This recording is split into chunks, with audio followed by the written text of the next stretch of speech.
Good afternoon, students. Today, I am here to present you some ideas about social studies of class 10. However, students of class 8 and 9 also can benefit from it. I am presenting here a tutorial video made in collaboration with Great FM. I am Buddhi Krishna Ghimre, Social Studies teacher of Deji Secondary School. Dear students, it has been a long time. We are separated. It's almost 2 months we have not been together because coronavirus COVID-19 pandemic has stopped the whole world, and its effect and its impact we are also suffering. So we want to keep our students in touch. So our different subject teachers, mathematics teachers, science teachers, social studies teachers, English subject teachers, they have been coming to you through tutorial videos, and we hope you will get some benefits from it. Dear students, COVID-19 has given a devastating impact in the world economy, in the day-to-day life of the people, and all aspects of human life. We hope the world will come in the previous position very soon. The scientists are struggling and joining days and nights together to find a medicine and vaccines to combat and defeat this coronavirus. Let's be optimistic. The day is not very far, and when the situation becomes normal, we will meet, we will come to school, meet together and share our ideas together. Until this problem is there in the world, we are also the part of this world. Nepal is also getting adversely affected by this coronavirus. Dear children, and currently probably 5 million people, around 5 million people are suffering from this coronavirus in the world, and 350,000 people almost have lost their lives. Nepal alone is having almost 375 patients suffering from this coronavirus. So this has become a very terrible disease to the mankind, and this has been stopping all our day-to-day activities, and this is probably a devastating consequences it has been giving to this whole world. So when you are locked in home, when we are locked in home, although we are locked in home definitely, but everything is not locked, dear children. You can listen to the news in the morning, you can listen to the news in the evening and get acquainted with the contemporary changes, the current news and the informations. And at the same time, when you are in the home, you must learn to help your parents, be together, be very close with your grandparents if they are in your home, and then learn to be independent. This is very important thing. Coronavirus has taken a lot of things from the human civilization. Coronavirus has taken a lot of things from the human civilization, but at the same time, it has been giving something new to we people. Something new is that, first of all, you will learn to be independent. If you are in class 8, 9 or 10, or if you are above, in the age of 12 or 13, above 12 or 13, you can do your most of the works by yourself. Not only this, you can support your father, you can support your mother, especially in the kitchen work. And you be with your grandparents, help them if they need your support, and you can get a lot of information from them regarding the history, regarding the social etiquettes, regarding social norms and values, family norms and values, and so on, so on. We know that we have been studying a family is the first home and parents are the first teachers. Now, best utilize it. And you must regard that your home is the first school, and your teacher, your parents are your teachers. You can consult to them regarding some information if you need to know, or if something new you want to know about, you can make phone call to your teachers anytime, or you can inbox your problems in the messenger. We will try to sort out and such problems if you have there. But textbooks you should have, and you must have the textbooks. You keep on reading them, going through them. Social studies, SPE subject, Nepali subject, and so many subjects you can do a lot by yourself. You can read them very properly. You can use your time very properly. Once you go through the lesson, later when you come to the classroom, and then when the teachers teach you, you will find the lessons very easier, so that things will become very easier for you, dear children. And next thing is, I said already, Corona has taken a lot of things from the human civilization, but it has given something new to this modern world. The new things, in my opinion, is the social orthodoxy, the religious orthodoxy, and then cultural orthodoxy. Okay, the world will get emancipation as a sort of amnesty, or a sort of freedom from the religious orthodoxy, the cultural orthodoxy, the social orthodoxy, and then the world will become much liberal, and people will start to think that the hospitals and the doctors are in fact the temple. The hospital is the temple, and the doctors are the priest. Okay, people of different community, people of different religion, people of different social backgrounds, they used to have different rituals after the death rituals. And today, because of this pandemic, you have seen a sort of uniformity is seen in the world regarding after death rites. Okay, so then the concept of the people, the outlook of the people, that will get widened after this, but it takes time. Slowly and gradually the world will march to a new direction, and let's be optimistic and let's be very much hopeful.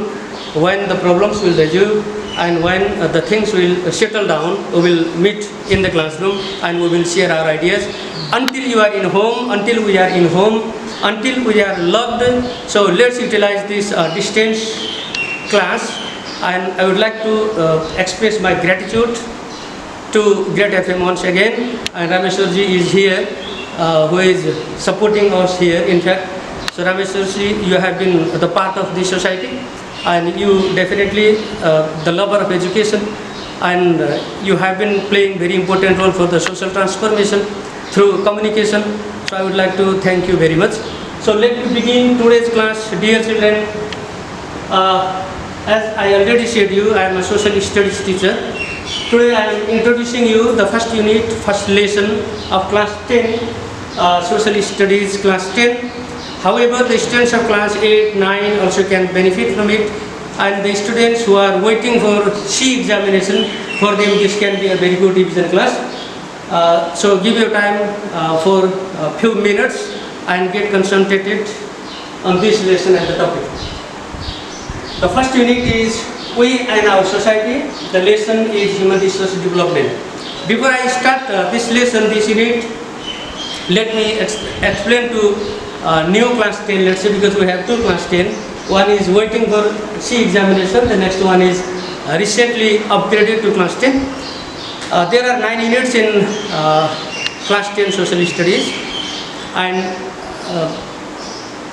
the grid has been given in the last page, almost last page of this textbook. You see this yourself. It's not difficult to know the types of questions asked, the number carried by each unit, marks carried by each unit. So after knowing all these things regarding the grid, if you start reading, that will give you a sort of idea. And then in this unit, we and our society, the first lesson is human resource development. Human resource development. Dear students, what is most important aspect for the development of any nation? Can a country prosper? Can a country march onward? in the absence of human resource? And what sorts of human resource necessary for the development of the country? A country's progress depends in its people. The nations where the people are hardworking, the people are dedicated for the development, such nations have made progress and the prosperity. The history shows that the British, let's say European people, they used to work for 18 hours during the time of Industrial Revolution. The Europe is not made Europe automatically, or it was not made in a day. Europe was made by millions of people, countless number of people in 17th, 18th century. Their sweat and their toil that made Europe. It is said that people were given only 6 to 7 hours for rest and recreation. The rest of the time they had to work. Because of their work, their dedication, their sweat and their toil, Europe today has become Europe.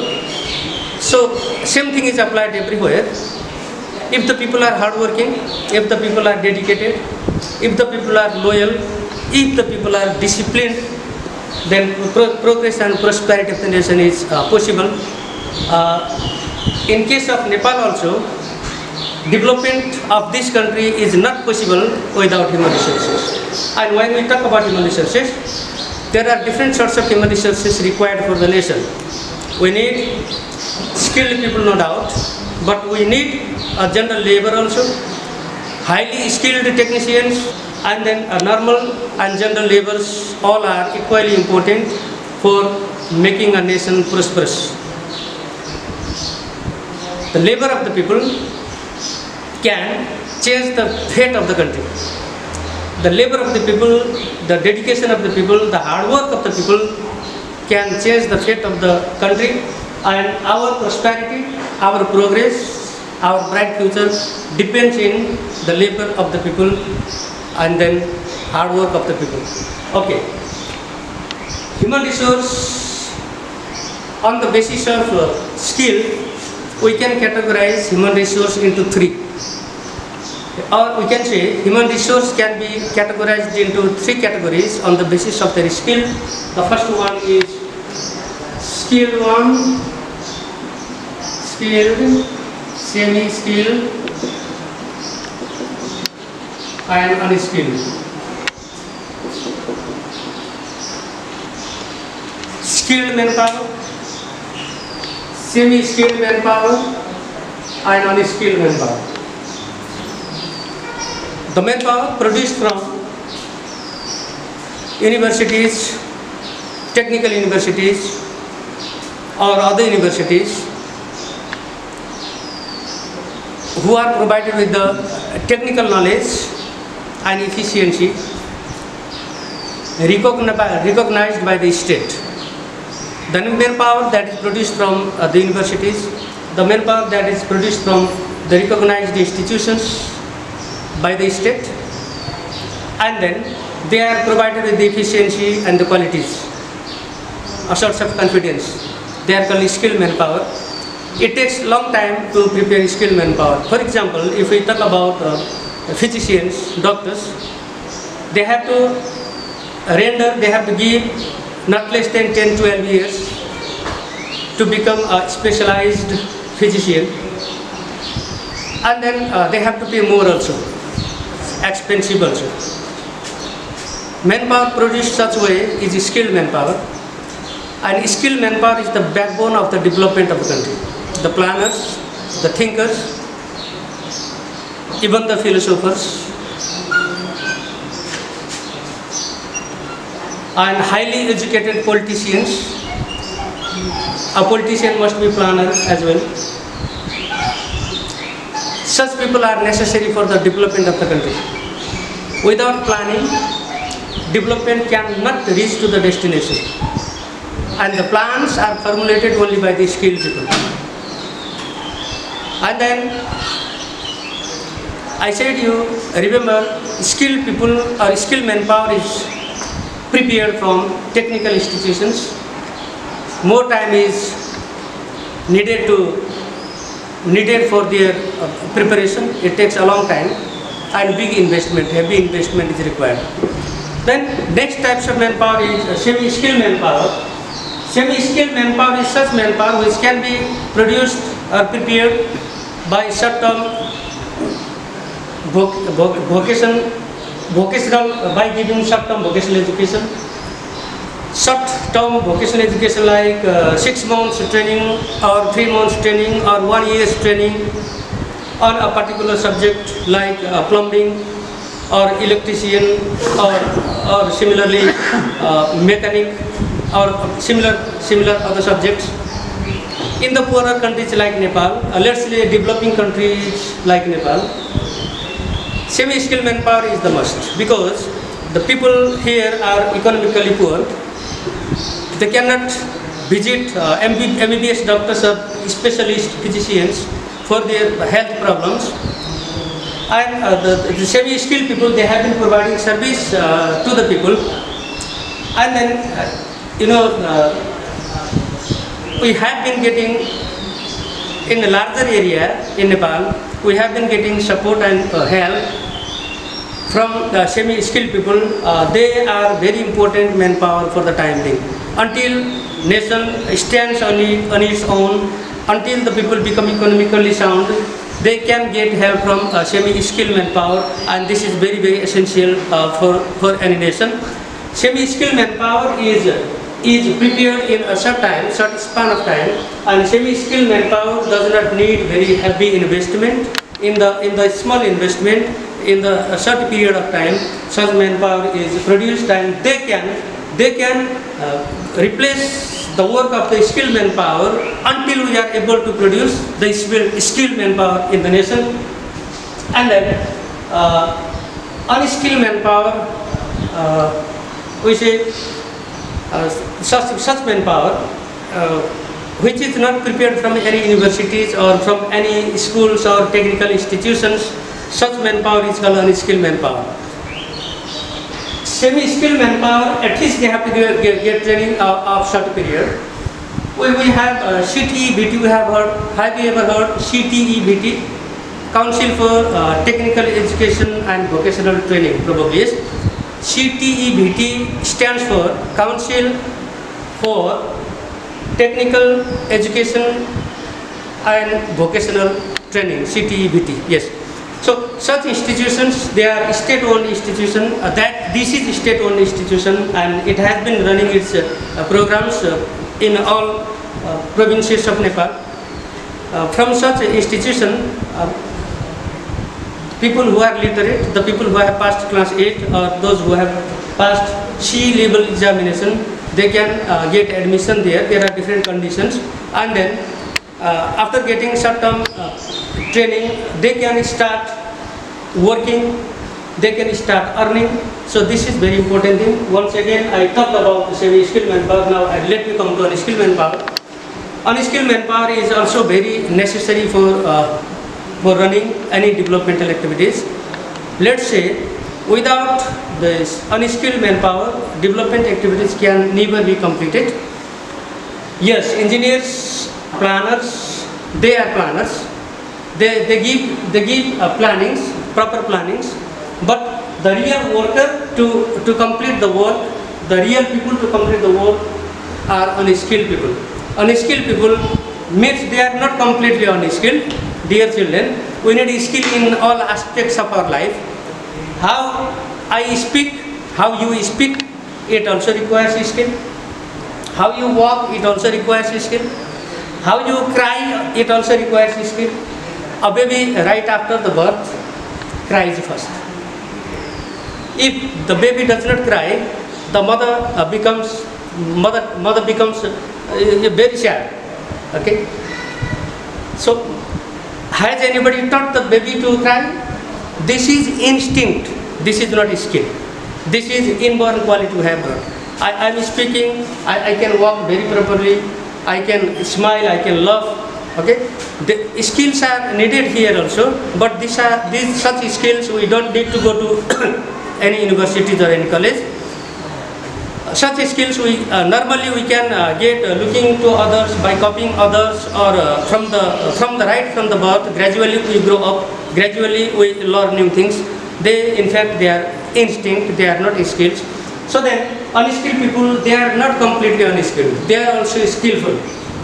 You have noticed your helper brothers in school.